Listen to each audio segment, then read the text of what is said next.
गुरुर्ब्रह्मा गुरुर्विष्णु गुरुर्देवो महेश्वरः गुरुः साक्षात् परम् ब्रह्म तस्मै श्रीगुरवे नमः। श्रुतिस्मृतिपुराणानामालयम् करुणालयम् नमामि भगवत्पादशङ्करम् लोकशङ्करम्।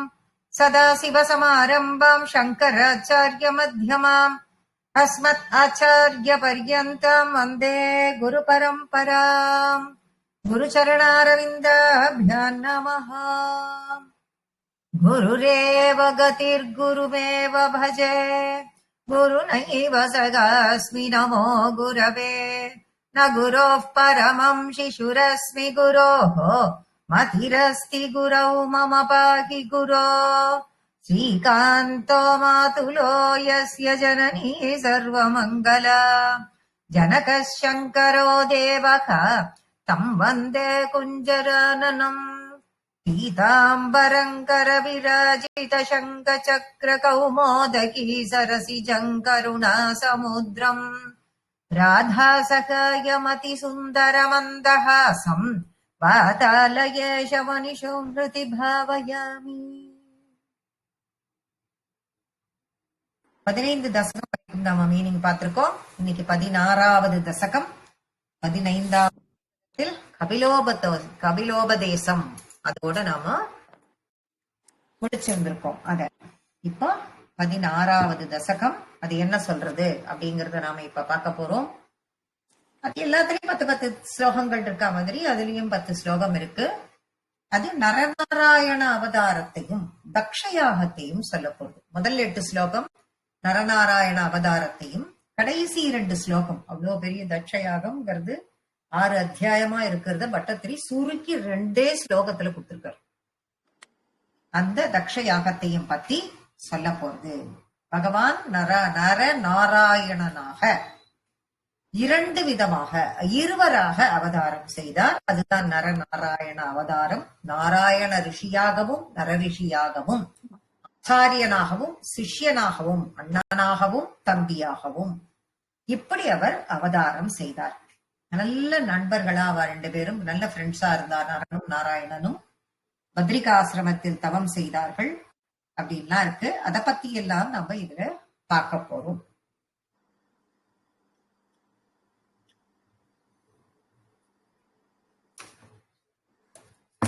தக்ஷோ விரிஞ்சதனயாத மனோஸ்தனூஜாம் லப்த்வா பிரசோதிமிக ஷோடசசாபகன்யாः धर्मे 13 ददौ पितृषु स्वदाञ्च स्वाहां हविर्भुजि सतीं गिरिशेद्वंसे. தக்ஷோ தக்ஷஹா அப்படின்னு அதை பிரிச்சுக்கலாம். விரிஞ்ச விரிஞ்சன் விரிஞ்ச அப்படின்னாக்க பிரம்மன், நரையன்னா புத்திரன். பிரம்மனின் புத்திரனான தக்ஷன், பிரம்மாவினுடைய புத்திரர்கள் தானே இந்த பிரஜாபதிகள் எல்லாருமே. அப்ப பிரம்மனின் புத்திரனான அந்த தக்ஷன், தக்ஷ பிரஜாபதி மனோஸ்தனூஜாம், மனோகோ தனூஜாம் அப்படின்னு பிரிஞ்சோம்னா யார் இவர் அப்படின்னு பார்த்தா ஸ்வயம்புவ மனு சதரூபை அப்படின்னு பார்த்துட்டு வந்த மொழியும் அந்த ஸ்வயம்புவ மனுவினுடைய பெண்ணான, ஸ்வயம்புவ மனுவினுடைய பெண்ணான பிரசூதி, பிரசூதி பெண்ணினுடைய லப்த்வா பிரசூதி, பிரசூதி என்பவளை மணந்தார்.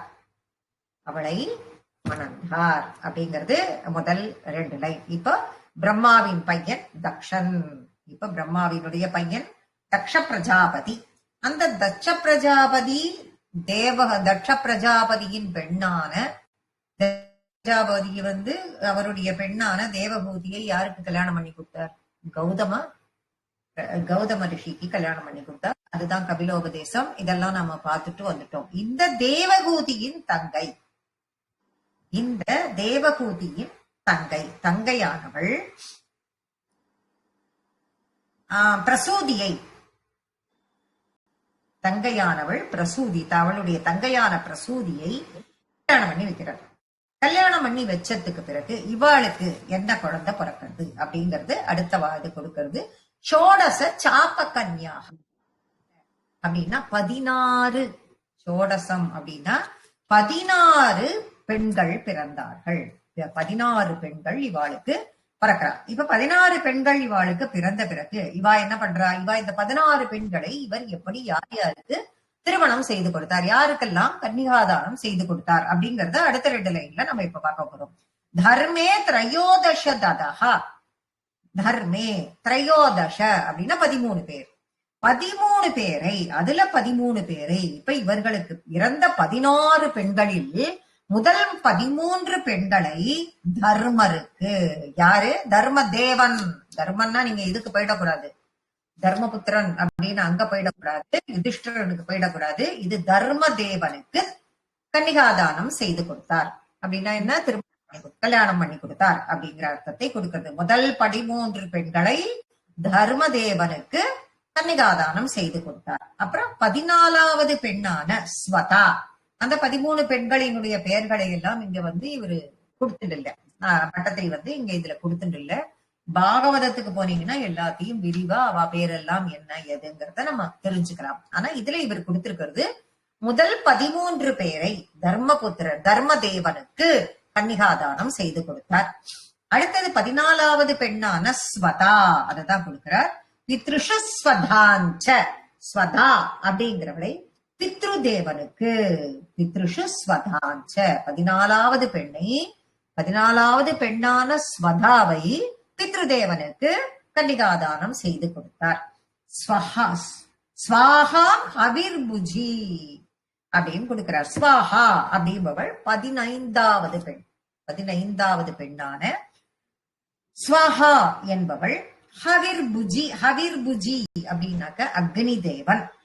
அக்னியினிடத்தில் அவளை கன்னிகாதானம் செய்து கொடுக்கிறார். இந்த அக்னி தேவனின் மனைவியின் பெயர் தான் ஸ்வாஹா. இந்த ஸ்வாஹாங்கிற பெயரை நம்ம எங்கேயோ கேட்ட மாதிரியே நமக்கு இருக்கும்.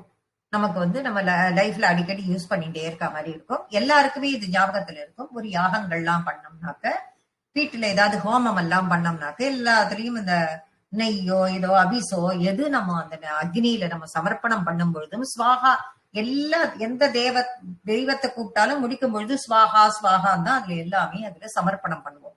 அந்த சமர்ப்பணம் பண்றது என்ன அப்படின்னா, அக்னியின் மனைவியான ஸ்வாஹாவின் பெயரையும் நாம் உச்சரித்து அதை சமர்ப்பணம் செய்கிறோம். எதுவுமே ஒரு ஹஸ்பண்ட் அண்ட் ஒய்ஃபா இருக்கும் பொழுதுதான் எதிரையுமே பூர்த்தி ஆகும் அப்படிங்கிறதையும் அது காட்டுறது. அவளுடைய மனைவியின் பெயரை சொல்லி அந்த ஹவிசை அதற்குள் நாம சமர்ப்பணம் செய்யும் பொழுது எந்த தேவனை கூப்பிட்டு செய்கிறோமோ அவளுக்கு அது சென்றடைகிறது அப்படின்னு சொல்லிட்டு சொல்லப்படுகிறது. அப்பேற்பட்ட ஸ்வாஹா என்பவள் அக்னி தேவனின் மனைவியாக அவளை கன்னிகாதானம் செய்து கொடுத்தார். அப்ப இன்னும் எத்தனை பேர் இருக்கா? 13 ஆச்சு, 14வது ஸ்வதாவாச்சு, 15வது ஸ்வாஹாவாச்சு. பிறந்தது மொத்தம் 16 பெண்கள். இன்னும் ஒருத்தி இருக்கா. அந்த 16வது பெண்ணானவள் யார் அப்படின்னு பார்த்தா சதீம் கிரிஷேத்வதம்ஷே அப்படின்னு. சதி, அந்த 16வது பெண்ணானவள் யார் அப்படின்னா சதி என்பவள். அந்த சதியை கிரிஷே, கிரீஷன் அப்படின்னா யாரு? பரமசிவன். அந்த பரமசிவனுக்கு கன்னிகாதானம் செய்து கொடுக்கிறாளே அப்படிங்கிறார். இங்க கன்னிகாதானம் செய்து கொடுத்தாலே அந்த சிவன் யாரு? பரமசிவன். பரமசிவன்கிறது யாரு அப்படின்னா அந்த சிவன் யாரு குருவாயிரப்பா அப்படின்னா துவதம்ஷே அப்படிங்கிறார் பட்டத்திரி.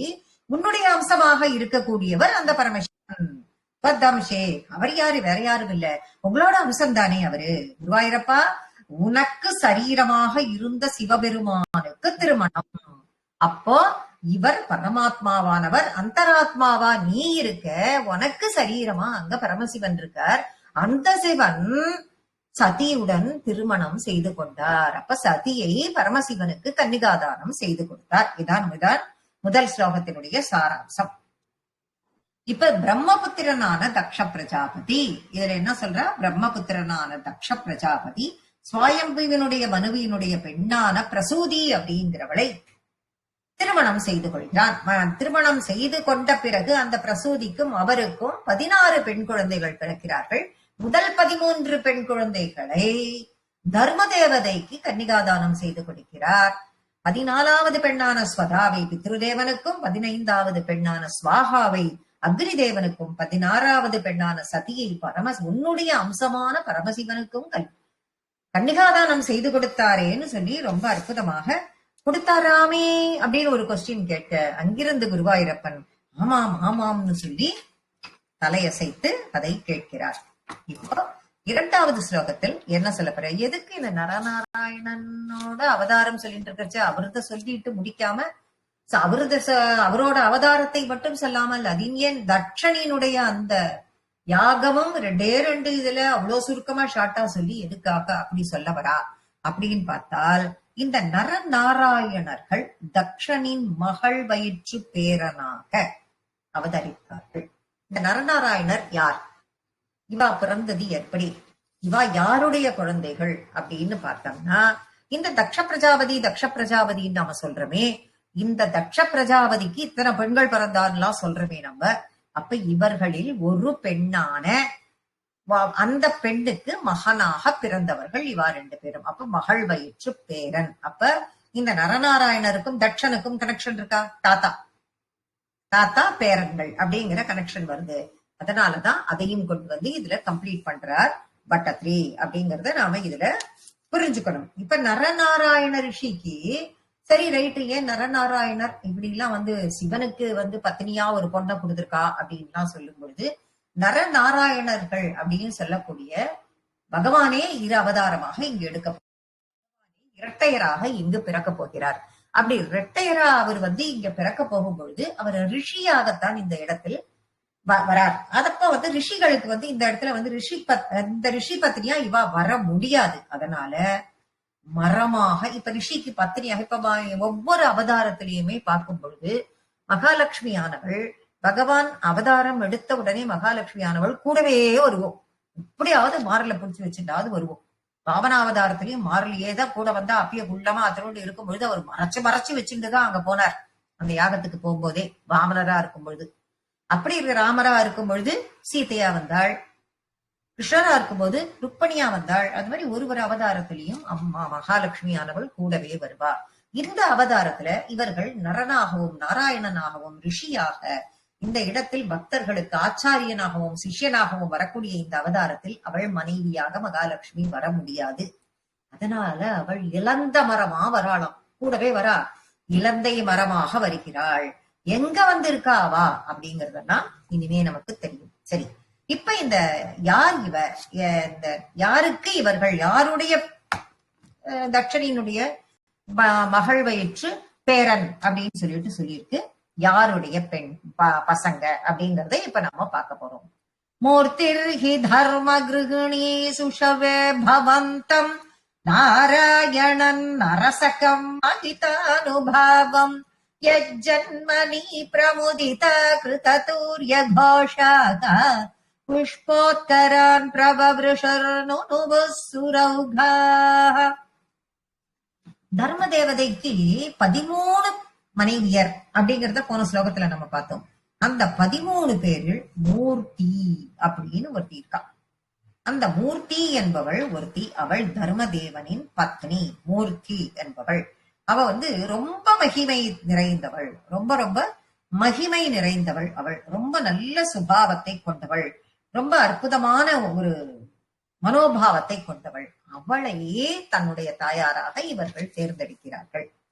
இப்ப இதற்கு முன்னாடி இவா பிறக்கிறா அப்படி அவள்கிட்ட தான் இவர் பிறக்கிறார் அப்படிங்கறது இப்ப யாருங்கிறத நான் சொல்லிட்டேன். இவ பிறக்கிறதுக்கு முன்னாடி இவ ஏன் பிறக்கிறா அப்படிங்கறதுக்கு ஒரு காரணத்தை நாம தெரிஞ்சுக்கலாம். இத வந்து தேசிகர் ரொம்ப அழகா இதுக்கு ஒரு பெரிய ஸ்லோகமே ஒண்ணு எழுதியிருப்பார். அதனுடைய அர்த்தத்தை நாம இப்ப பார்க்கலாம். ஏன் இப்படி இரட்டையரா இவர் அவதாரம் பண்ணார்? எல்லாத்திலையும் தனித்தனியா ராமரோ கிருஷ்ணரோ நரசிம்மரோ வாமனரோ இப்படி தனித்தனியா தானே அவர் இருந்தார். மச்சாவதாரமோ கூர்மாவதாரமோ எதுவுமே அப்படித்தானே இருந்து, இதுல மட்டும் ஏன் இரட்டையர் அப்படின்னு பார்க்கும்பொழுது பகவான் வைகுண்டத்துல பேசிட்டு இருக்காராம். இப்படி ஒரு கற்பனை காட்சி. நீங்க எல்லாரும் இப்ப ஒரு கற்பனைக்கு போயிடணும், வைகுண்டத்துக்கு போயிடணும். எல்லாரும் அங்க பகவான் ஆலோசிச்சுட்டு இருக்கார். இப்படியே ஆலோசனை பண்றார். இந்த ஜீவாத்மாக்கள்லாம் இந்த உலகத்துல எப்படி இருக்கே, இதெல்லாம் கடத்தேற வேண்டாமோ? இவாளுக்கெல்லாம் நம்ம ஒரு தத்துவத்தை உபதேசம் பண்ணணுமே, ஒரு சரணாகதி தத்துவத்தை இவாளுக்கு நம்ம வந்து உபதேசம் பண்ணி வச்சாதான் இவாள்லாம் கடை தேர முடியும் அப்படின்னு சொல்லி எல்லாரோடையும் பேசிட்டு இருக்காரு. அப்படி பேசிட்டு இருக்கிற அந்த நேரத்துல இத பண்ணணும், அப்படி பண்ணணும் அப்படின்னாக்க என்ன வேணும்? அப்படி பண்ணணும் அப்படின்னு சொல்லிட்டு சொல்லும் பொழுது நமக்கு ஒரு ஆச்சாரியன் வேணும், ஒரு சிஷ்யன் வேணும். ஒரு ஆச்சாரியன் வேணும், ஒரு சிஷ்யன் வேணும். அப்போ இந்த 8 எழுத்து மந்திரத்தை ரகசியமா உபதேசம் பண்ணணும். ஒரு பிரணவம், ஒரு நமக, ஒரு நாராயணன், இது எல்லாத்தையும் சேர்த்தால் ஒரு 8 எழுத்து மந்திரம். இத ரகசியமா உபதேசம் பண்ணணும். இப்ப தனித்தனியா பிரிச்சு சொன்னதை சேர்த்து ரகசியமா, மந்திரங்கள் எல்லாமே ரகசியம். இப்ப எல்லா டிவிலையும் அதுலயும் இதுலயும் எல்லாத்துலயும் வந்துட்டு இருக்கு அப்படிங்கறதெல்லாம் நம்ம இன்னைய காலகட்டத்தை வச்சு நம்ம எதுவுமே பேச முடியாது. மந்திரங்கள் ரகசியமாக உச்சரிக்கும் பொழுதுதான் அதற்கு பவர் ஜாஸ்தி. சாதாரணமா மந்திர உபதேசம் எடுத்துட்டு அதை ஜபிக்கிறவாளை கூட நீங்க நிறைய இடத்துல தியானம் பண்ற தவம் பண்ற இடங்கள்ல போய் பார்த்தீங்கன்னா உதடே அசையாது. மனதிற்குள்ளேயே அதை ஜபிப்பார்கள். அப்படி அந்த மந்திரத்தை ரகசியமாக உபதேசமும் பண்ணணும். சிஷ்யன் அதை கடைபிடிக்கணும். கரெக்டா கடைபிடிச்சு அவன் அதுல ஊறி ஊறி ஊறி ஊறி அவன் அந்த ஆச்சாரியார் லெவலுக்கு வரணும். அடுத்தவனுக்கு அவன் உபதேசம் பண்ணணும். இப்படி வழி வழியாக அந்த உபதேசம் நடைபெற்று இந்த ஜீவாத்மாக்கள் கொஞ்சம் கொஞ்சமா கடை தேரணுமே. இப்போ இதையெல்லாம் செய்யணும்னா ஒரு நல்ல ஆச்சாரியன் முதல்ல வேணும். நல்ல ஆச்சாரியன் வேணும்னா என்ன பண்றது? ஆச்சாரிய லட்சணம் எப்படி இருக்கணும்ங்கிறதான் தேசிகர் சொல்றார். சுருக்கமா நம்ம சொல்லணும் அப்படின்னா, ஆச்சாரியனுடைய லட்சணம் எப்படி இருக்கணும் அப்படின்னா, முன்னோர் மொழிகளை ஃபாலோ பண்றவரா இருக்கணும், தூய்மையானவரா இருக்கணும், வேதம் வல்லானாக இருக்கணும், பகவான் தியானத்தில் மூழ்கியவராக இருக்கணும், சத்தியகுணம் நிறைந்தவரா இருக்கணும், சத்தியத்திலேயே வாசம் செய்பவராக இருக்க வேண்டும், நல்லொழுக்கம் கொண்டவராக இருக்க வேண்டும், படாடோபம் இல்லாதவராக, பொறாமை இல்லாதவராக இருக்க வேண்டும், தீய குணம் இல்லாதவராக இருக்க வேண்டும், புலன்களையெல்லாம் வென்றவராக இருக்க வேண்டும், சிஷ்யனுக்கு அனைத்து வித எல்லாவற்றையும் சொல்லிக் கொடுக்கக்கூடியவராக இருக்க வேண்டும், தயாள குணம் உள்ளவராக இருக்க வேண்டும். இதை விட ஒரு பெரிய குணம் என்னங்கிறத கடைசியா சொல்றார். ஆச்சாரியனுக்கு இருக்கணும். சிஷ்யன் தப்பு பண்ணான்னா, ஒரு சிஷ்யன் தப்பு பண்ணா கண்டிக்கணும். சிஷ்யனாகப்பட்டவன் தப்பு பண்ணினானால் கண்டிப்பவராக இருக்க வேண்டும். தனக்கும் சிஷ்யனுக்கும் எது நன்மையோ அதில் நாட்டம் கொண்டவராக இருக்க வேண்டும் ஒரு ஆச்சாரியன். சிஷ்யன் தப்பு பண்ணினா அப்படின்னு சொல்லிட்டு சொன்னால் இவர் அதை கண்டிக்காம விட்டா அதுக்கு அடுத்தடுத்து வரவனுக்கு என்ன ஆகும்? அவன் ஒரு ஸ்லோகத்தை சொல்லணும்னா கூட ஸ்பஷ்டமா கிளியரா கிளாரிட்டியோட உச்சரிப்புல கவனமாக அவன் இருக்க வேண்டும்ங்கிறது நம்மளுடைய நினைப்பு. நாம அதே மாதிரி பண்ணிட்டு வந்துட்டு இருக்கோம்.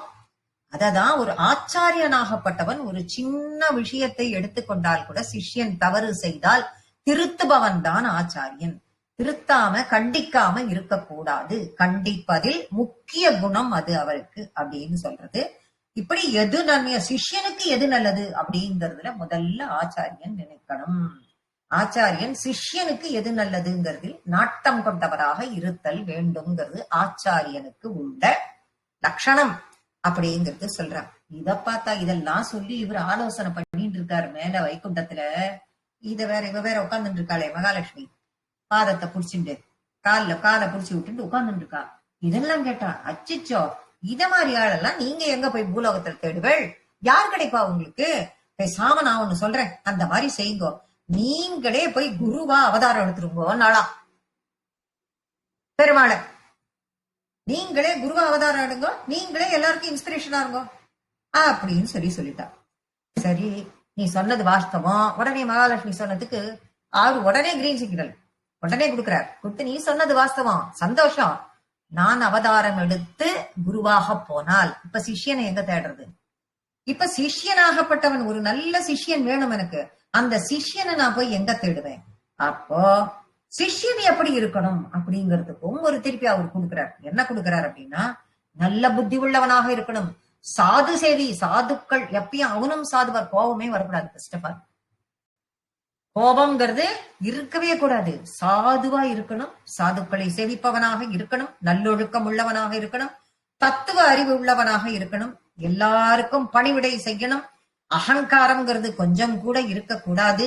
பெரியவர்கள் வந்தால் நமஸ்கரித்து எல்லாவற்றையும் தெரிந்து கொள்ள வேண்டும். ஒரு குருன்னு தெரிஞ்சதுன்னா, அந்த குரு வராருன்னா கால நேரம் அறிந்து அவரை சுற்றி நமஸ்கரித்து தன்னுடைய சந்தேகத்தை கேட்டு அறிந்து கொள்பவனாக இருக்க வேண்டும், சாந்தமானவனாக இருக்க வேண்டும், புலன்களை வென்றவனாக இருக்க வேண்டும், பொறாமை இல்லாமல் இருக்க வேண்டும், ஆச்சாரியனிடம் சரணாகதியுடன் இருத்தல் வேண்டும், சாஸ்திரத்தின் மீது நம்பிக்கை கொண்டவனாக இருக்க வேண்டும், நன்றி உணர்வு கொண்டவனாக இருக்க வேண்டும்.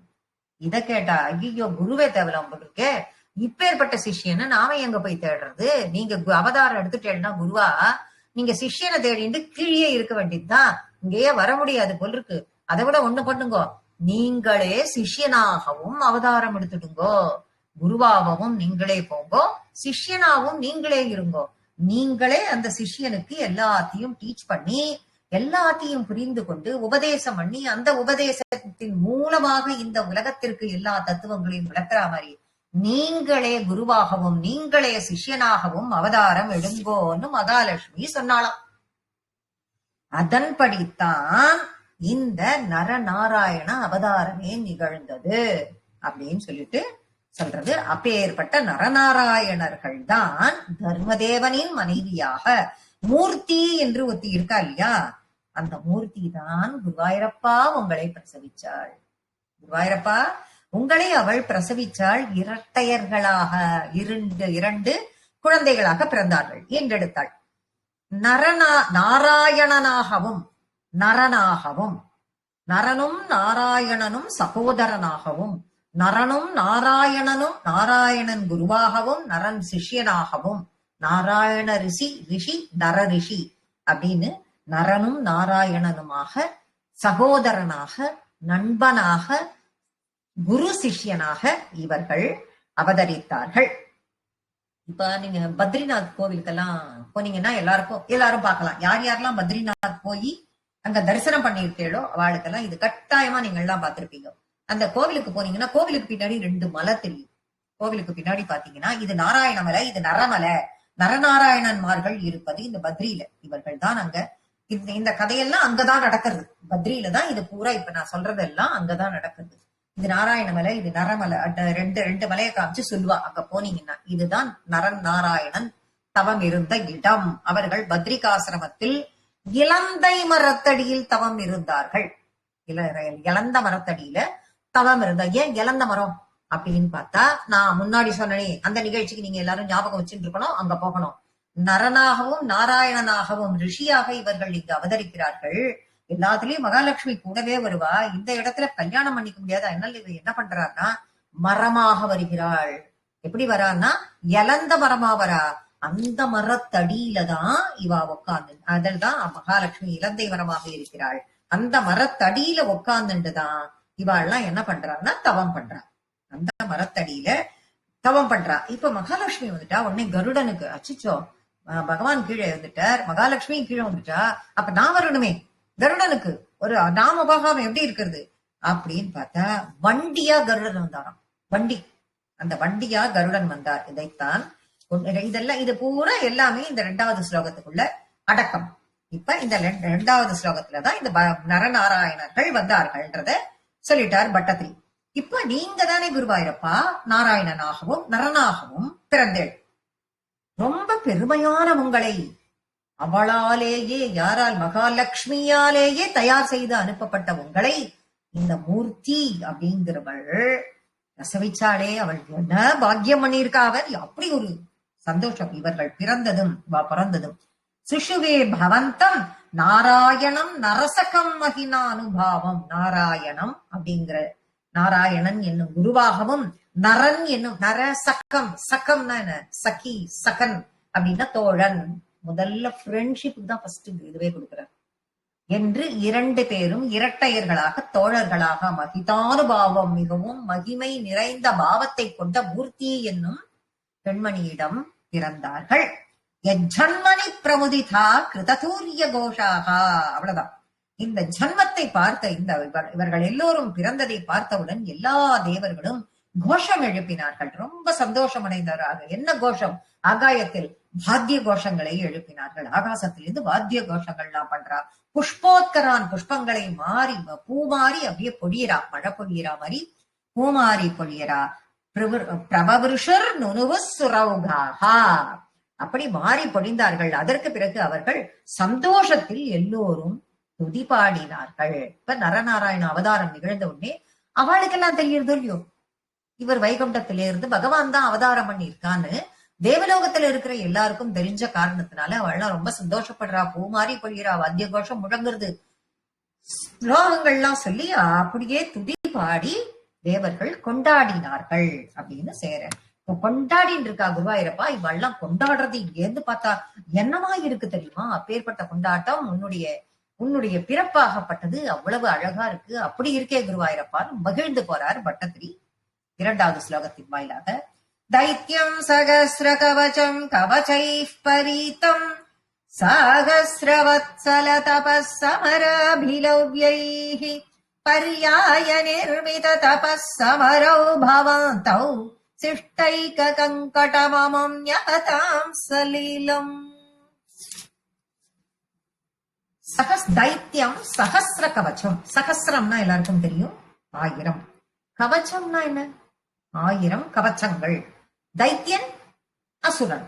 இப்ப 1000 கவச்சங்களை கொண்ட ஒரு அசுரன் அப்படின்னு ஆரம்பிக்கிறார். இப்ப சகஸ்ர கவச்சன் அப்படின்னு அவனுக்கு பேரு. 1000 கவச்சத்தை கொண்ட காரணத்தினாலேயே அவனுக்கு சகஸ்ர கவச்சன் அப்படின்னு பேரு. அப்படின்னு உள்ள ஒரு சகஸ்ர கவச்சன். இவன் முன்னாடி ஒரு அசுரன். அப்ப அவனுக்கு என்ன பேர் எல்லாம் தெரியாது.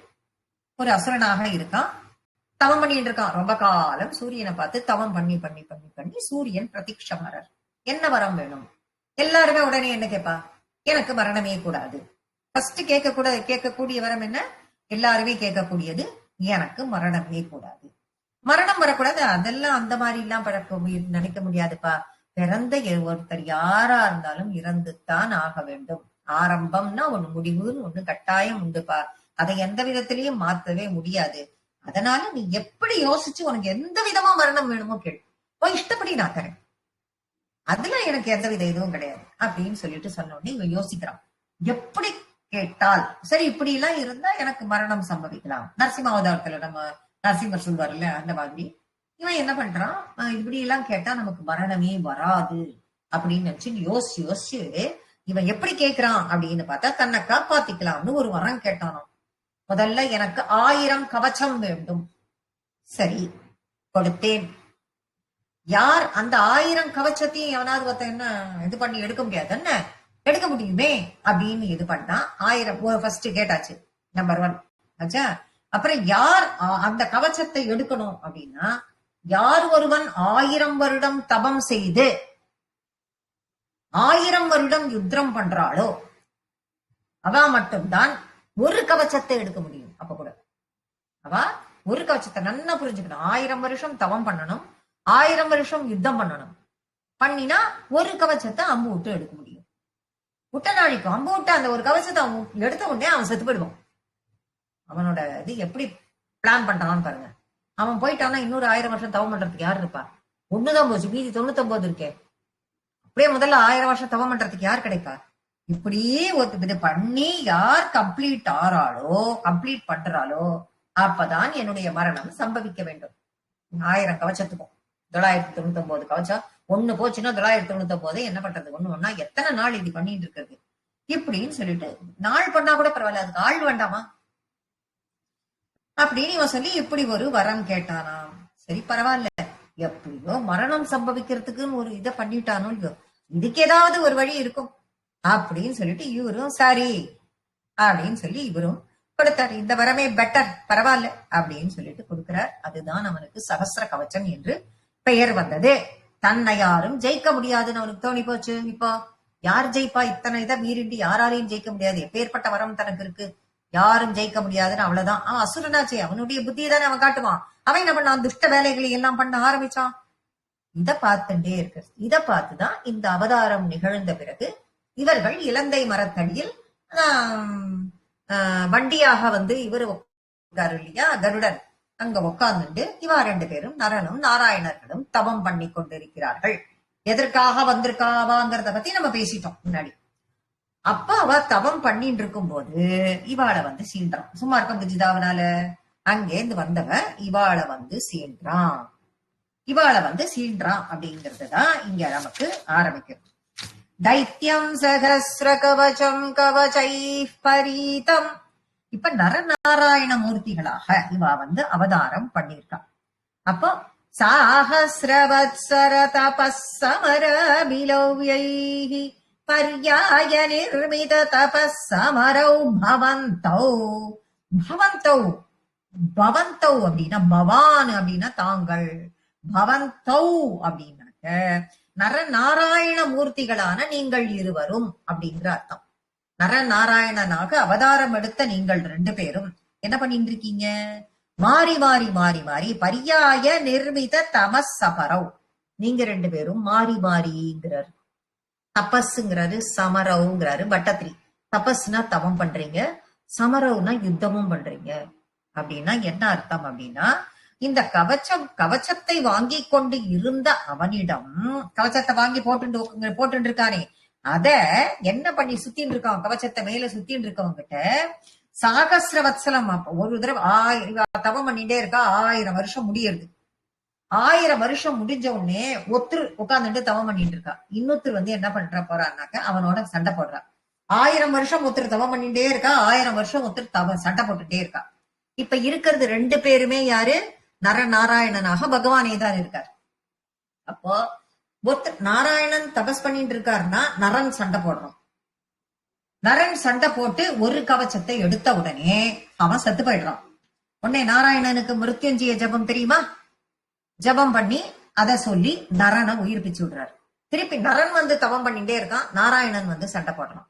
இப்படி இவர்கள் இருவரும் மாறி மாறி ஒரு கவச்சமாக எடுத்து எடுத்து எடுத்து எடுத்து என்ன பண்ணினா பர்யாய நிர்மித தபஸ்ஸம திரும்பி மாறி மாறி மாறி தபசு சமரவு, தபசு சமரு, தபசு சமரு, தபம் யுத்தம், தபம் யுத்தம், தபம் யுத்தம்னு 2 பேரும் மாறி மாறி பண்ணினேளே சிஷ்டைக்க கங்கடமரும் யகதாம் சலீலம். 999 எடுத்தப்புறம் கடைசி ஒரே ஒரு கவச்சம் தானே குருவாயிருப்பா, அந்த ஒரு கவச்சத்தையும் நீங்க 2 பேரும் மாத்தி மாத்தி விளையாடிண்டு ச லீலம், லீலையாக, மிக அற்புதமான லீலையாக அத அப்படியே ஜஸ்ட் லைக் தட் அப்படியே எடுத்து தூக்கி போட்டு அப்படியே அவன் இறந்து விட்டான். அந்த கவச்சம் ஒரு கவச்சத்தையும் எடுக்க முடிஞ்சது. உடனே அவனும் இறந்து விட்டான். நாராயணனுக்கு அந்த மிருத்யுஞ்சய மந்திரம் தெரிஞ்சதுனால 2 பேரும் மாத்தி மாத்தி அந்த மாதிரி பண்ணான்னு சொல்லிட்டு இங்க பட்டத்திரி இப்படி முடிக்கிறார். இதையே பலவிதமாக இருக்கு. ஒவ்வொரு ஒரு இடத்துலயும் இருக்கு. அங்க அப்படி சொன்னாலே, இங்க இப்படி சொன்னாலே அப்படின்னு எல்லாம் கேட்கக்கூடாது. இங்க பட்டத்திரி எப்படி எழுதியிருக்காரோ நாம இப்ப பாக்குறது நாராயணியம்.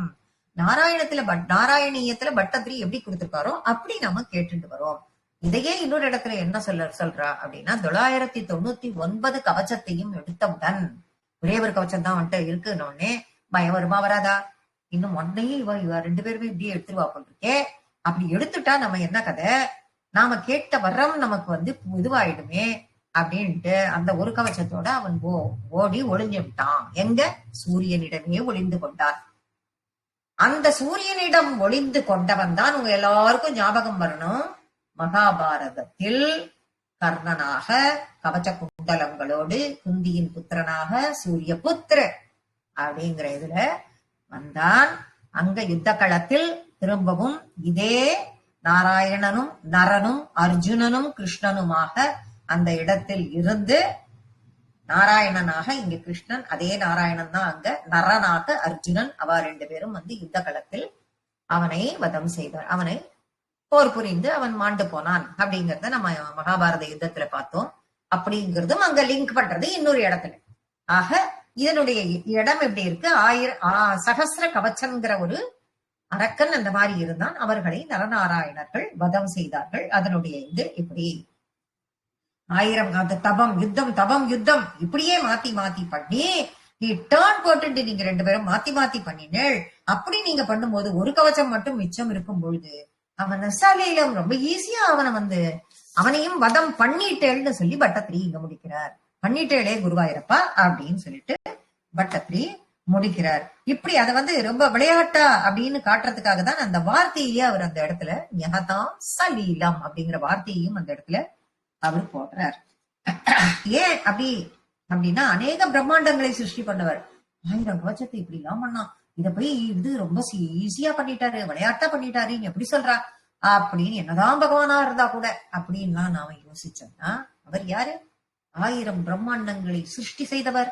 அத்தனையையும் ஒவ்வொரு யுகம் பிரளயம் வரும்பொழுதும் லயப்படுத்தி தன்னுள் அடக்கி கொண்டவர், திரும்ப அத்தனையையும் வெளியில் கொண்டு வந்தவர். அப்பேற்பட்டவருக்கு இதெல்லாம் என்ன, ரொம்ப சாதாரணம், அதெல்லாம் விளையாட்டு தானே. அதைத்தான் பட்டதிரி அவ்வளவு அழகாக அந்த இடத்தில் சொன்னார். அன்பாச்சரன் உபனிஷன் அபிமோக்ஷ தர்மம் त्वम् भ्रातृमान् भदरिकाश्रममध्यवत्सीहि शक्रोत ते समतमो बलनिस्सगात्मा दिव्याङ्गना परिवृतम् प्रचिकायमारम्. அன்பாச்சரன்னா அனுஷ்டித்துக் கொண்டு இருந்தார்கள். உபதிஷன்னாக உபதேசித்துக் கொண்டும் இருந்தார்கள். என்னத்த அனுஷ்டிச்சா, என்னத்த உபதேசிச்சா, யாருக்கு உபதேசிச்சா, இத்தனை கொஸ்டின் வருதா நமக்கு. இப்ப என்னத்தை இப்ப யாரு இத செய்யறது, யாரு? நரநாராயணன். ஏன்னா அவளை பத்தி தான் நம்ம இப்ப பார்த்துட்டு வரோம். நரநாராயணர்கள் அனுஷ்டிச்சுண்டும் வரா, உபதேசமும் பண்ணிட்டு வரா. அப்படின்னா என்னத்த அனுஷ்டிக்கிறா, என்னத்த உபதேசம் பண்றா. உபதேசம் பண்றான்னா யாருக்கு உபதேசம் பண்றா அப்படிங்கிறது ஒரு கொஸ்டின் இந்த இடத்துல நமக்கு வருது. மோக்ஷ தர்மம், மோக்ஷ தர்மத்தை பத்தி உபதேசம் பண்றா. அப்ப மோக்ஷ தர்மம்னா என்ன?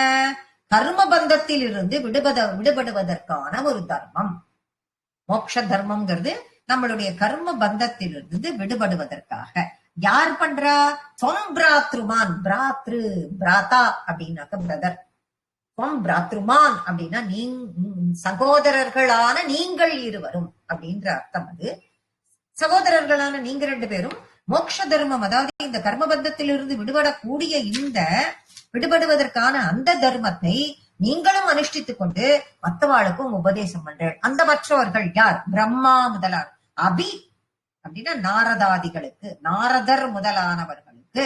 எந்த இடத்துல? பதரிகாசிரமம் அத்தியவாசி. பத்ரிகாசிரமத்தில் நீங்க வசிச்சுட்டு இருந்தேளே, அந்த பத்ரிகாசிரமத்தில். இப்ப அவ அங்கதானே இருக்கா, பத்ரிகாசிரமத்துலதானே இருக்கா நரநாராயணர்கள். நீங்கள் வசித்துக் கொண்டிருக்கிறீர்களே அந்த பத்ரிகாசிரமத்தில் நாரதர் முதலானவர்களுக்கு நீங்கள் உபதேசம் பண்ணீர்கள். சரி, கூட ஒரு வார்த்தை ஒண்ணு கொடுக்கிறாளே, அனுஷ்டித்துக் கொண்டு. அன்பாச்சரன்னு பகவான் அனுஷ்டிக்கணுமா? பகவான் உபதேசம் பண்ணணும். ஓகே, அவர் எதுக்கு அனுஷ்டிக்கணும் அப்படின்னு பார்த்தோம்னா நீங்க கொஞ்சம் யோசிச்சு பார்த்தா தெரியும். எப்பவுமே சொல்லிக் கொடுப்பவன் முதல்ல அவன் அத எப்படி இருக்கான், ஃபாலோ பண்றானா என்ன அப்படிங்கிறது தான் மெயின். அப்பதான் அவனை பார்த்துதான் கத்துக்கிறவன் செய்வான். வெறும் கத்துட்டு போய் அவன் செய்யறானா அப்படின்னாக்க கிடையாது. சொல்லிக் கொடுக்கிறவன் எப்படி இருக்கான் அப்படிங்கிறதையும் காட்டணுங்கிறதுக்காக நாராயணமூர்த்தியாக வந்த நாராயணன் அந்த இடத்தில் எங்க மோட்ச தர்மமான சமம் தமம் அப்படிங்கிற குறைச்சு கொடுக்கக்கூடிய கங்கை சூழ்ந்த அந்த பத்ரியில இந்த தர்மங்களை அவர் முதலில் அனுஷ்டிச்சார். இந்த மோட்ச தர்மத்தை நாம அனுஷ்டிச்சா அது நம்ம மட்டும்தான் காக்கும். இந்த மோட்ச தர்மத்தை நம்ம அனுஷ்டிக்கணுங்கிறத அவர் ஃபர்ஸ்ட் அனுஷ்டிச்சு காட்டுறார். ஆனா அவர் காட்டினா கூட எத்தனை பேர் அதை பார்த்து கத்துக்க முடியாது. அது நம்மளை மட்டும்தான் காக்கும். அதை உபதேசம் பண்ணாதான் அது மற்றவர்களையும் சென்றடையும். தன்னை மட்டுமே காக்க கூடாதுன்னு உபதேசம் பண்ணினா அது பலரையும் ரட்சிக்குங்கிறதுனால நாரதர் போன்ற மகான்களுக்கெல்லாம் உபதேசிக்கிறார். பகவானுக்கு மோட்ச தர்மம் தான் சொன்ன, மோட்ச தர்மத்தை அனுஷ்டிக்கணுங்கிற அவசியம் அவருக்கு கிடையாது. அவரே மோட்சத்தின் பெயர், அவரே மோட்சம். அவரு இருக்கிறதே வைகுண்டம், அங்கதான் நாமெல்லாம் போகணும்னு சொல்லிட்டு நினைக்கிறோம்.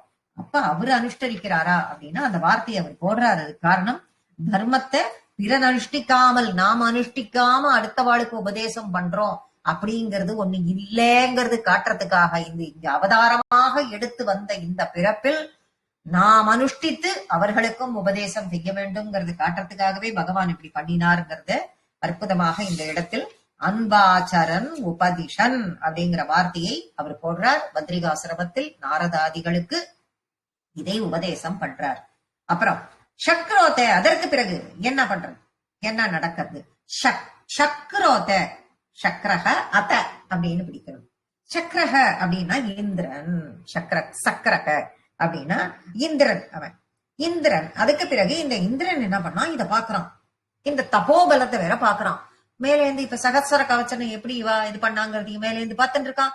இப்ப இவாளுக்கு உபதேசம் பண்றதை எல்லாம் பாக்குறான். மோட்ச பிராப்திக்குரிய இதெல்லாம் இவா எப்படி கடைபிடிக்கிறாங்கிறதையும் பாக்குறான். இந்திரனுக்கு எப்பயுமே என்ன பயம்? பதவி பயம்.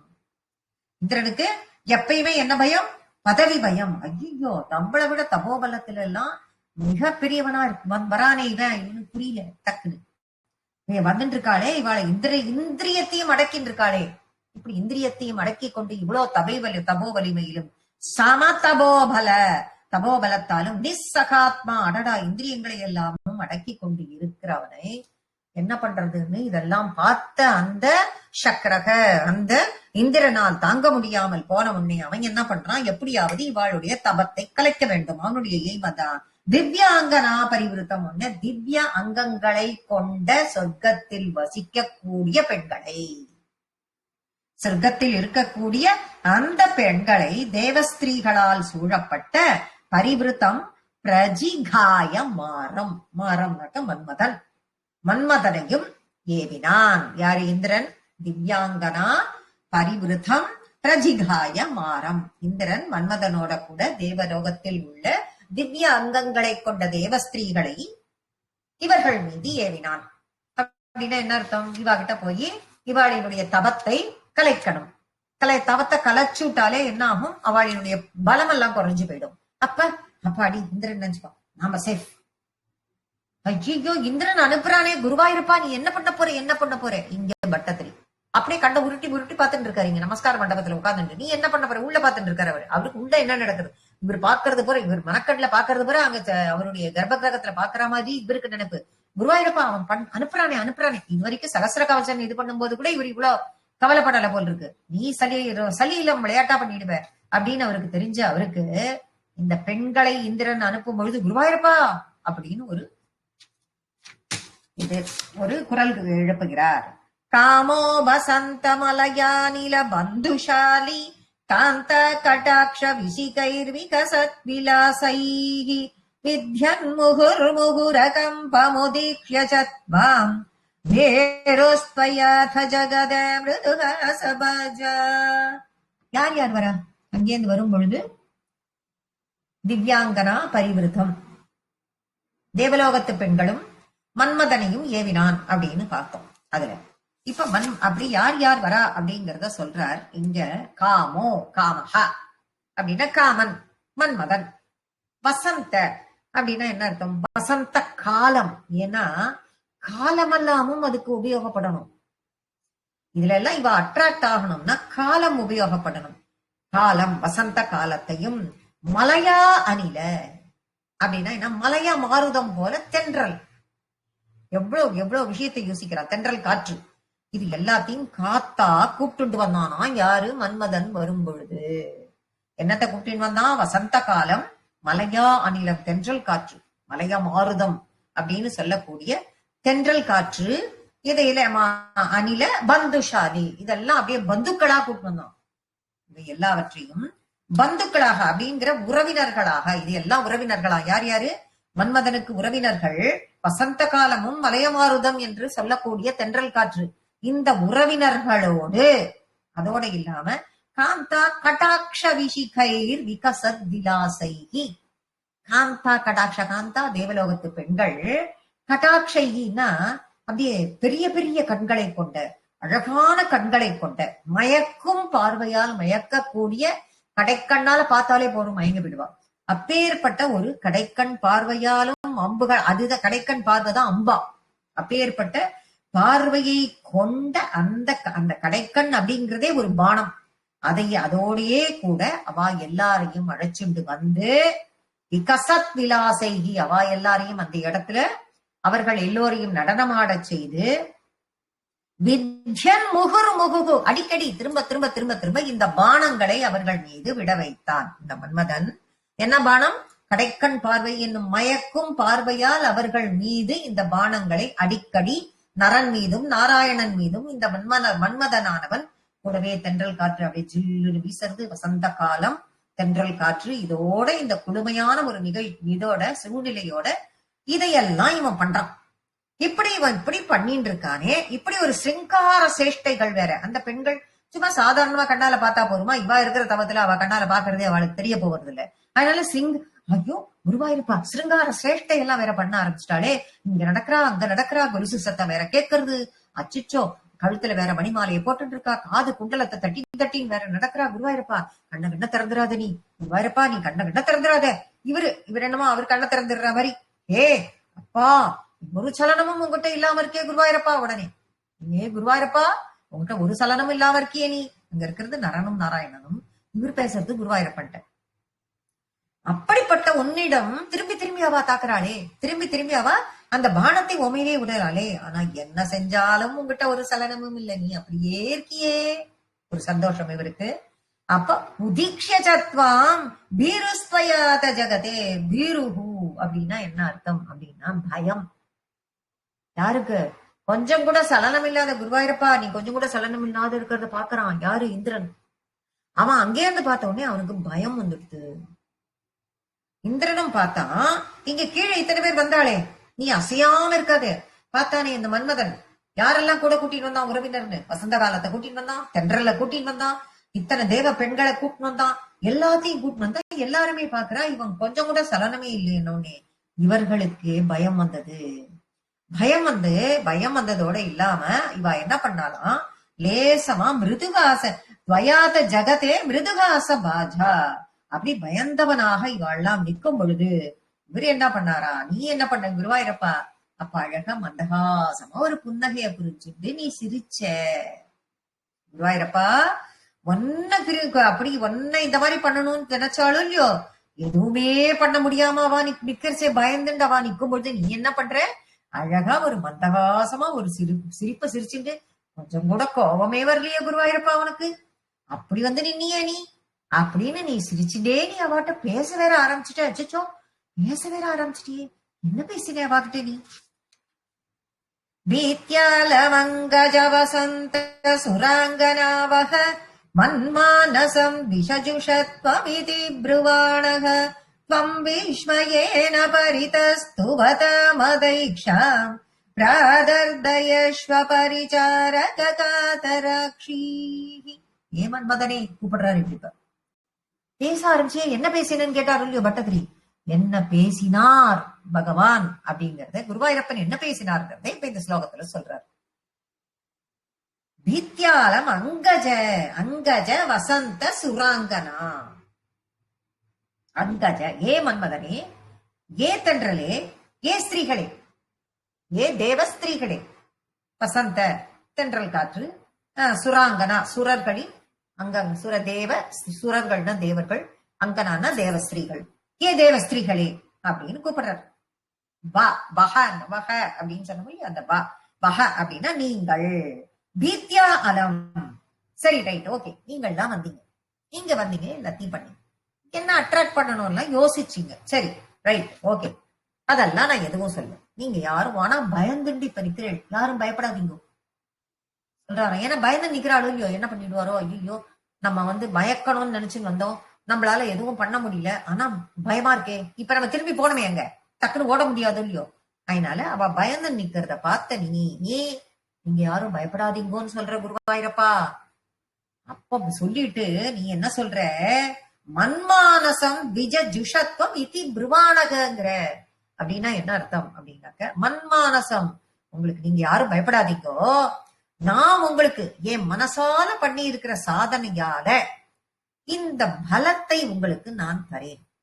இந்த ஒரு பொருளை உங்களுக்கு பரிசா நான் ஏதாவது தரணும் இல்லையோ, நீங்க இங்க வந்திருக்கேன், இங்க வந்துட்டு திரும்பி போகும்பொழுது உங்களுக்கு ஏதாவது ஒரு பரிசு தரணும் இல்லையோ, நான் உனக்கு அந்த பரிசை நான் உங்களுக்கு தரேன், அத நீங்க கொண்டு வந்ததை விட பெரிய வஸ்துவாக்கும் அப்படின்னு நீ அவள்கிட்ட பேசுற.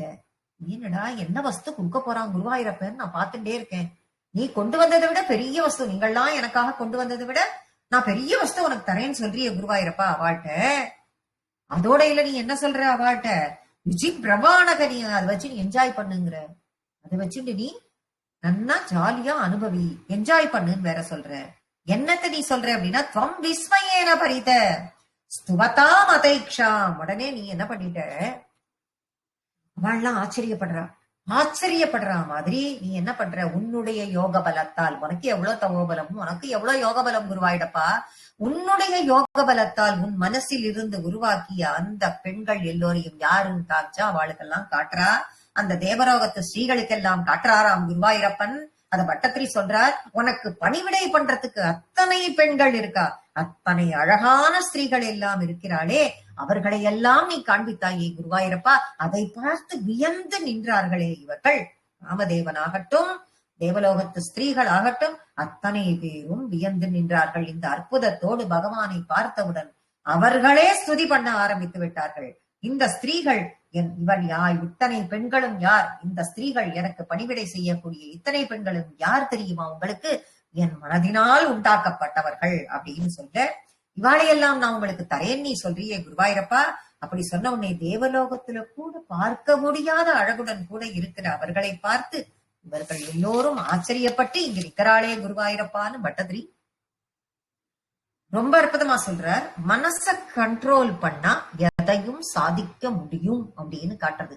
இப்பேற்பட்டதை கொண்டு மனதை மயக்குவதற்காக கொண்டு வந்து எதிர்க்க நிறுத்தினாலும் மனம் என்பது உன்னுடைய கண்ட்ரோலில் இருந்தால் எதையும் அசைக்க முடியாது அப்படிங்கிறதுக்கும் அவர் ஒரு உதாரணமாக அங்கு நாராயணனும் நரனும் இருந்தார்கள் அப்படிங்கிறத இந்த ஸ்லோகம் காட்டுறது.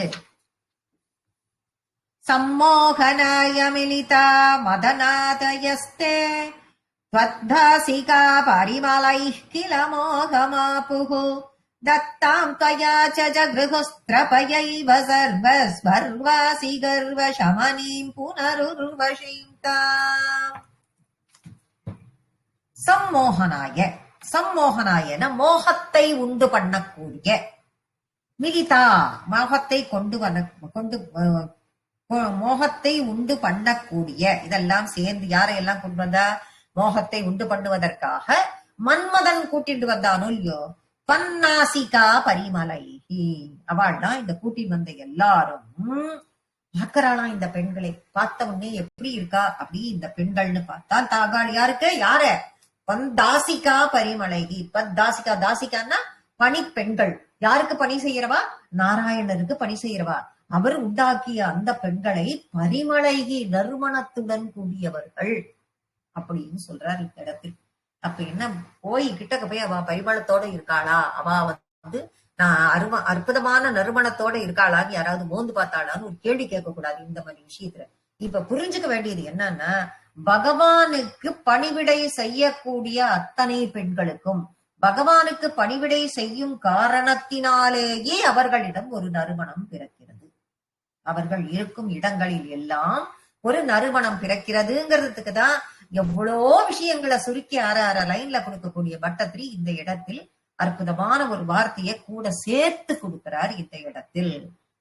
தாசிகா பரிமலைய, தாசிகான்னு மட்டும் போராதா, பரிமலைகி அப்படி ஒரு வாசனையோட இருக்கக்கூடிய அந்த பெண்களின் மோகத்தை, மோகத்தால் மோகமாப்பு ஆப்புக்கில அப்படின்னா அப்படி அவளை பார்த்து இவர்கள் மோகித்து விட்டார்கள். அப்படி ஒரு பணிவிடை செய்யக்கூடிய அந்த பெண்கள் அப்படி ஒரு வந்து அந்த இடத்துல நின்ன உடனே, அந்த போன உடனேயே அப்படியே கோவில் எல்லாம் கமகமான அந்த பச்சை கற்பூரமும் அந்த சாம்பிராணி வாசனையும் அப்படி மணக்கிற அந்த பூ வாசனையும் மணக்கிறதுன்னு நம்ம சொல்றோம் சாதாரணமா. அப்ப அங்க எப்படி இருந்திருக்கும்னு பகவானின் மனதால் உண்டாக்கக்கூடிய அவருடைய பணிவிடைய செய்யக்கூடிய ஸ்திரீகள், அவர்களினுடைய நறுமணம் எப்படி இருந்திருக்கும் அதை பார்த்து இவர்கள் தேவலோகத்தில் இருந்து வந்த எல்லாரும் மோகித்து போனார்கள்.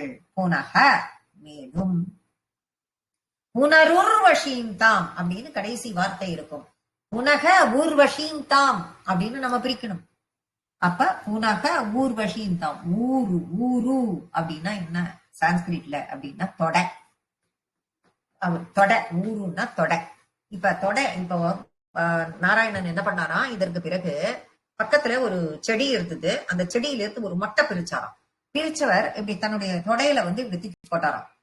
தூக்கி போட்டவுடன் அதிலிருந்து அதிரூப சுந்தரியாக ஒரு பெண் எழுந்து வந்தாள். அதனால்தான் ஊர்வசின்னு பேரு. இப்ப எல்லாம் தேவலோகத்து பெண் ஊர்வசின்னு சொல்லிட்டு சொல்றாளே. இப்ப எல்லாருக்கும் ஏற்கனவே நிறைய பேருக்கு தெரிஞ்சிருக்கலாம், இல்லைன்னு சொல்லல. ஊர்வசி என்பவள் பகவானின் தொடையில் இருந்து உண்டானவள். அந்த ஒரு மொட்டை பெரிச்சாராம், அப்படி தூக்கி போட்டாராம் தொடையில, அதிலிருந்து உண்டானவள். அவளை, அப்பேற்பட்ட திவ்ய அங்கத்தை கொண்ட அவளை என்ன பண்றார் அப்படின்னா, சொர்க்கத்தில் உள்ள எல்லோருக்கிட்டையும் அவளை பார்த்த உடனே சொர்க்கத்தில் இருந்து வந்த அத்தனை பேருக்கும் அவர்களிடம் இருந்த கர்வம் அடங்கியது. ஏன்னா உலகத்திலேயே அப்படியே ரம்பை மேனகா எல்லாரும் தானே வந்திருக்கா. இப்ப எல்லாரும் வந்தவா தங்கிட்டதான் இருக்கிறதுலே நம்ம தேவலோகத்துல இருக்கும், நாமல் தான் அதிரூப சுந்தரி, நாம தான் எல்லாரையும் மயக்கக்கூடிய அப்படி ஒரு கர்வத்தில் இருந்தவர்கள் இவர்களை வைத்து இவர் எல்லாரையும் மயக்கிடலாம்னு நினைச்சு கர்வத்தோட வந்த மன்மதன் இத்தனை பேரும் ஊர்வசியை பார்த்தவுடன் அவர்களினுடைய கர்வம் அடங்கியது. வெட்கி தலை குனிந்தார்கள் பட்டத்தில். அவளுக்கெல்லாம் ஒரே வெக்கமா போயிடுது குருவாயிருப்பா. அவளுக்கெல்லாம் அவளோட கர்வம் எல்லாம் அடங்கி போச்சு. அத்தனை கர்வத்தையும் நீ அடக்கினாயே. அப்பேற்பட்ட பிரசித்தி பெற்ற ஊர்வசி என்ற பெண்ணை, என்ற ஸ்திரீயை வெட்கத்துடனேயே அவர்கள் என்னவே வெட்கம், கர்வம் அடங்கி போய் ஐயோ நம்ம கிட்ட இருக்கிறது அவகிட்ட இருக்கிறதுக்கு நம்ம கிட்ட ஒண்ணுமே இல்லைன்னு வெட்கப்பட்டு அவளை ஏற்றுக்கொண்டார்களே குருவாயிரப்பா. வாங்கிக்கிறார். ஏன்னா கிஃப்டா தானே கொடுக்கிறார் வந்தவாளுக்கு. கிஃப்ட் ஆத்துக்கு வந்தவாளுக்கு வெத்தலை பாக்கு வச்சு ஏதோ ஒண்ணு கொடுக்குற மாதிரி நம்ம அந்த மாதிரி இது கிஃப்ட். இந்த கிஃப்டை அவர்கள் இவர் கொடுக்கிற இந்த ஊர்வசியை அவர்கள் பெற்றுக் கொள்கிறார்கள். குருவாயிரப்பா அவள்லாம் இத வாங்கிக்கிறா. இப்ப வாங்கிட்டு இப்ப எங்க போனோம்? சொர்க்கலோகத்துக்கு இப்ப போனோம். இந்திரன் கிட்ட இவா கூட்டிட்டு சொர்க்கத்துக்கு போனாளா? அங்க என்னாச்சு? போனாளா? ஆமா போனா. போய் தானே ஆகணும், வேற வழி. இங்கே இருக்க முடியாவா? முடியாது. போனாளா அவா? அங்க போனவா என்ன ஆச்சு? அங்க போய் இந்திரன் கிட்ட என்ன சொன்னான்? இந்திரன் என்ன பண்ணும்? அதுதான் அடுத்த ஸ்லோகம். திருஷ்டுவோர்வசீம் தவ கதாஞ்ச நிஷம்ய சக்ரஹ பர்யாகுலோ ஜனி பவா மகிமாவமர்ஷாத் ஏவம் பிரசாந்த ரமணீயதராவதாராத் त्वद्दोधिको वरद कृष्ण तनुस्त्वमेव.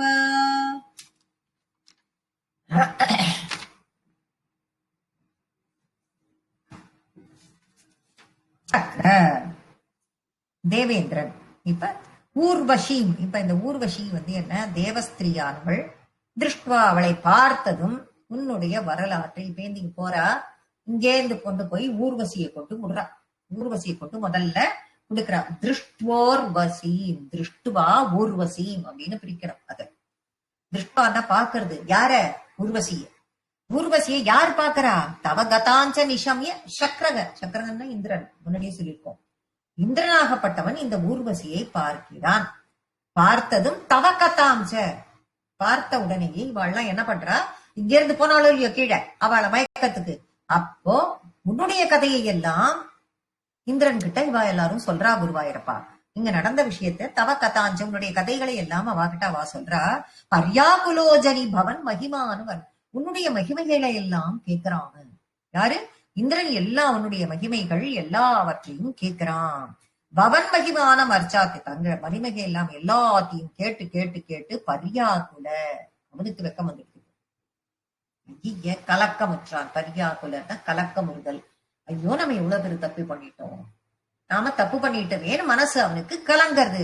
அவன் கவலையற்றவனாக, பர்யா குலோஜனி, குல அஜனி அப்படின்னு பிரிச்சோம்னாக்க கவலை உற்றவனாக ஆனான் அப்படின்னு சொல்றார். கவலை, ரொம்ப கவலை ஆயிட்டானே இந்திரன். அவனை பாக்குறதுக்கு எனக்கே பாவமா இருக்கு. அப்பேற்பட்டவன் வரதா, வரமெல்லாம் தருபவனே, வரத்தை எல்லாம் கேட்டதுக்கு எல்லாருக்கும் கொடுக்க கூடியவனே, ரமணீய தாரா, சிறந்த சாந்தியோட இருப்பதால், மிகச்சிறந்த அமைதியுடன் இருக்கிறதுனால, மிகச்சிறந்த எல்லாரையும் டெஸ்ட் பண்ணாம இவனா போய் டெஸ்ட் பண்ணோமே அப்படின்னு சொல்லிட்டு இந்திரன் வருந்தினான்.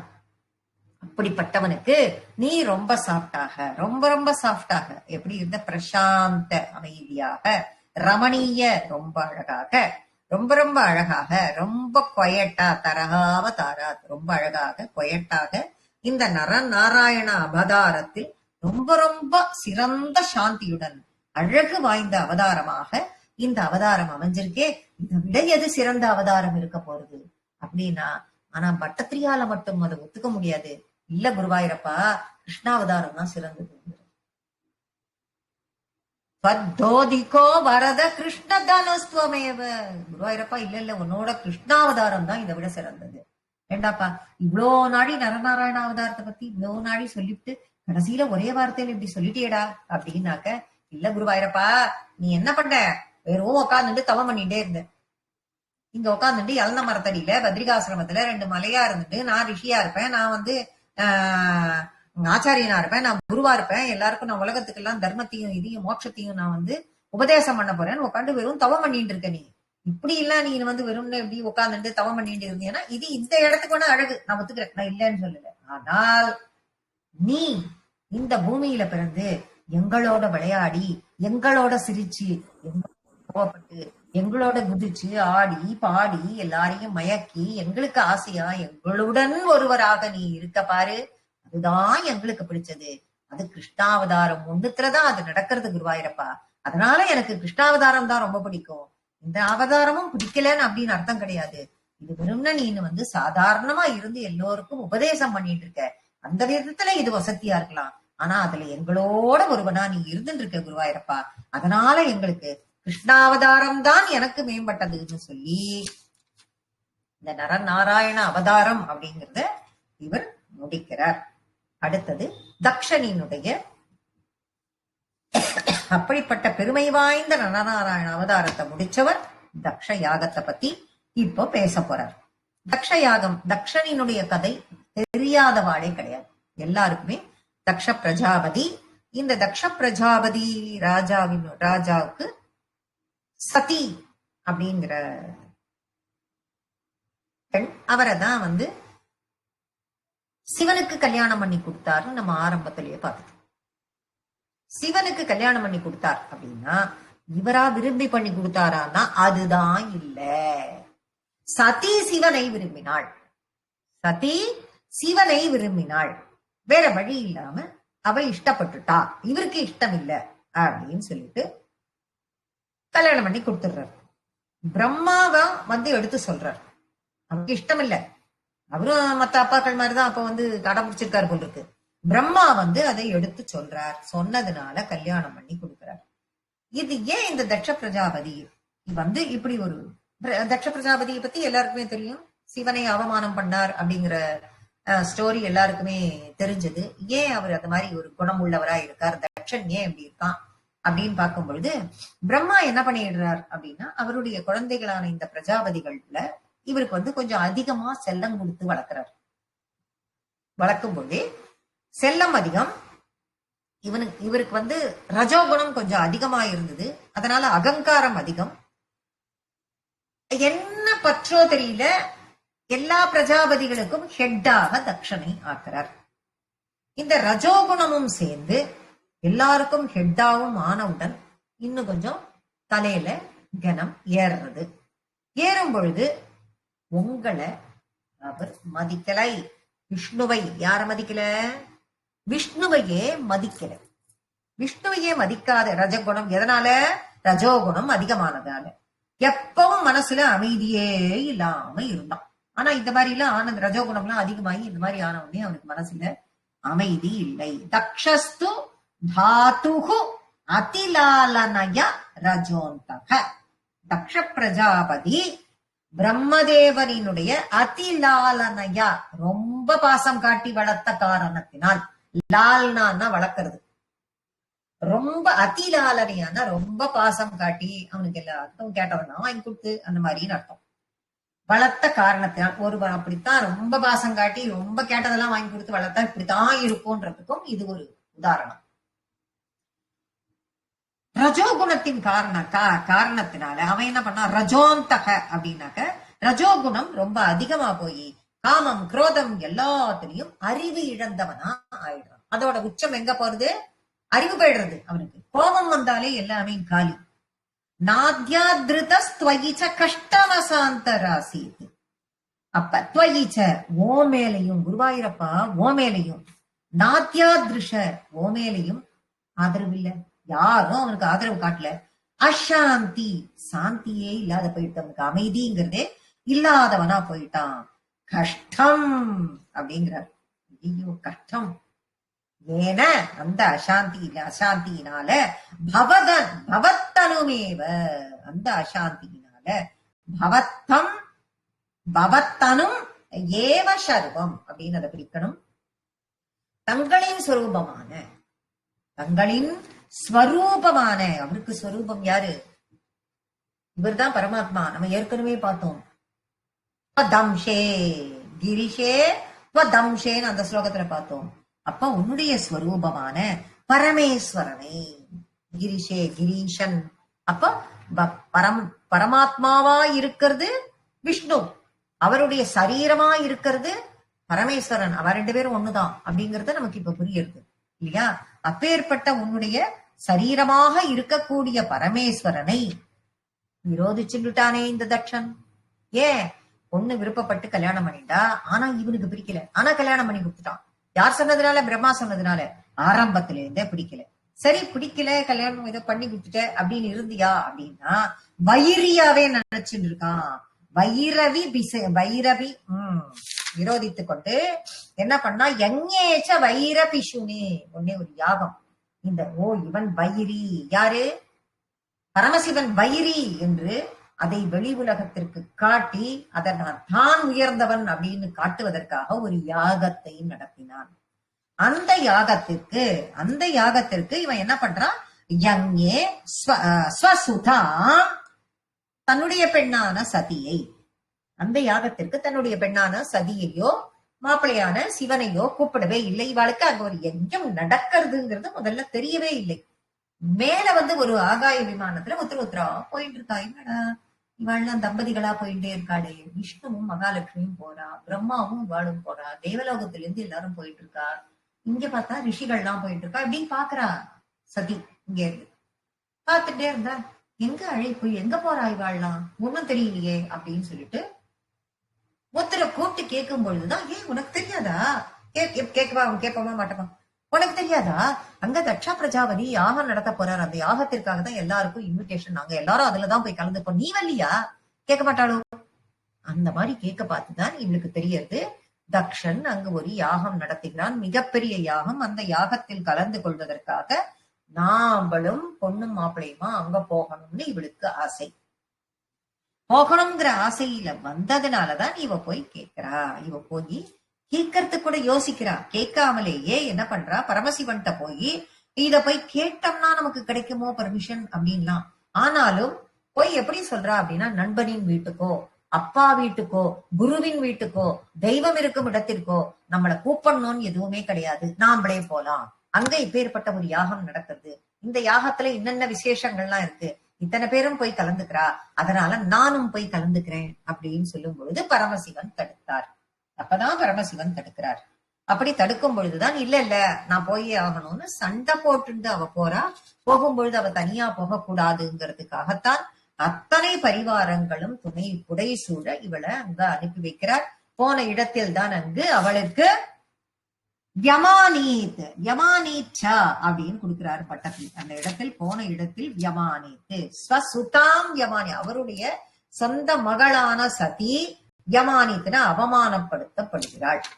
அவள் அவமானப்படுத்தப்படுகிறாள். யாரால்? தட்சனால் அவமானப்படுத்தப்படுகிறாள். என்ன பண்றான் தட்சன்? அங்க வரா இவ வான் கூட குப்பல்ல, திரும்பி கூட பாக்கல. மீதி அம்மா மீதி எல்லாரும் பாக்குறாளே, எல்லாம் பண்றாளே தவிர யாருமே இவளை, இப்ப மத்தவா யாரும் தட்சன் இவளை என்னன்னு கூட கேட்கல, எதுவுமே பண்ணல. அதனால ரொம்ப ரொம்ப இவள் வருந்தினாள். அப்ப தட்ச பிரஜாபதி அந்த ரஜோகுணம் அதிகமானதுனால எப்பயுமே மனசில் அமைதி இல்லாமலேயே அவன் இருந்தான். அதனாலேயே உன்னுடைய சரீரமான சிவனையும் அவன் வெறுத்தான். அப்ப சிவனை அவமானப்படுத்துறதுக்காகவே ஒரு யாகத்தை பண்ணினான். அதுல தன்னுடைய புத்திரியான சதி தேவியை அவமதித்தான்.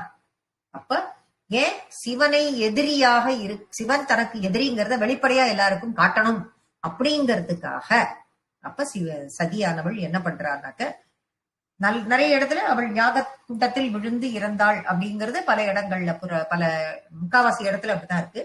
சில இடங்களில் பார்த்தால் அதே இடத்துல அப்படியே உட்கார்ந்து அந்த யோக நிஷ்டையில் அவளினுடைய யோக பலத்தின் காரணமாக தன்னை தானே யோகாக்னியில் எரித்துக் கொண்டாள் அப்படிங்கிறதும் ஒரு இடத்துல இருக்கு. கிருத்தேஷமர்திதமக சதுகிருத்த சீர்ஷக தேவ பிரசாதிதஹராதலப்த ஜீவக தத்பூரித கிரதுவர புனரபசாந்திம் சத்வம் பிரசாந்திகர பாகி மருத்புரேச. கிருத்தேச மர்தித, கோபமடைந்த பரம. இப்போ சதி அக்னியில எரிஞ்சு போயிடுறான் தெரிஞ்ச உடனே கோபம் வருது பரமேஸ்வரனுக்கு. வராதா? அப்ப யாகத்தை உடனே என்ன பண்றான்? யாகத்தை அழிக்கிறான். அழிக்கிறதுக்கு ஏற்பாடு பண்றார். ஏற்பாடு பண்ணுவதற்கு தன்னுடைய சரீரத்திலிருந்து ஒரு இதை எடுத்து அனுப்புறார். அதன் மூலமாக அங்கு யாகங்கள்லாம் அழிக்கப்பட்டு எல்லாம் வம்சமாறுது. துவம்சமான ஒண்ணு. கிருத்த சீர்ஷக அப்படின்னாக்க வெட்டப்பட்ட தலையை கொண்டு யாகம் எல்லாமும் அழிந்து தலையும் வெட்டப்பட்டு யாருக்கு? தக்ஷ பிரஜாபதிக்கு வெட்டப்பட்டு தேவ பிரசாதித ஹராதத லப்த ஜீவக, அது அப்படிப்பட்டவன் தேவ பிரசாதித தேவர்களால் சந்தோஷப்படுத்தப்பட்ட பரமேஸ்வரனிடம் இருந்து உயிர் பெற்றவனாய் அப்படின்னு எவ்வளோ பெரிய ஹிஸ்டரிக்கு அப்புறம் தக்ஷன் உயிரிழந்துட்டான்னு சொல்லிட்டு ஒரே லைட்ல கொடுக்கிறார் பட்டத்திரி. எப்படி அப்படின்னு பார்த்தா, இவா தேவர்கள்லாம் உடனே போய் கேட்கிறா, யாகம் பூர்த்தி ஆகல. பூர்த்தி ஆகாம யாகம் ஒண்ணு ஆரம்பிச்சதுன்னா எதுவுமே ஆரம்பிச்சா முடிக்கணும். அதுதான் பாதியில அந்த யாகம் அந்த மாதிரி தடைப்படக்கூடாது, இது கெடுதல் அப்படிங்கிறதுனால எல்லா தேவர்கள்லாம் போய் சோஸ்திரம் பண்ணி நமஸ்காரம் பண்ணி சிவன் கிட்ட இருக்கிற கோபத்தை எல்லாம் தணிச்சு இந்த யாகத்தை எப்படியாவது பூர்த்தி பண்ணணும்னு சொல்லி அவரை எப்படியோ இது பண்ணினதுக்கு பிறகு இவர் என்ன பண்றார், கொஞ்சம் மனம் சாந்தமாக்கி அந்த தக்ஷ பிரஜாபதி தானே யாகத்தை ஆரம்பிச்சா, அவன் தானே முடிச்சாகணுங்கிறதுக்காக ஏற்கனவே தலை வெட்டப்பட்டு இறந்து போன அந்த தக்ஷ பிரஜாபதிக்கு அந்த யாகத்திற்காக கொண்டு வரப்பட்ட ஆடு ஒண்ணு இருந்தது, அதனுடைய தலையை எடுத்து அவனுக்கு வைத்து உயிர்ப்பித்தார். ஆடு தலையோட தக்ஷ பிரஜாபதி அந்த யாகத்தை பூர்த்தி செய்தான். அந்த யாகத்திற்கு பூர்த்தி ஆகணும் யாகம். அந்த யாகம் பூர்த்தி ஆகிறது. பத்பூரித கிரதுவர புனக ஆபசாந்தி, புனராபசாந்தின்னு இருக்க அது.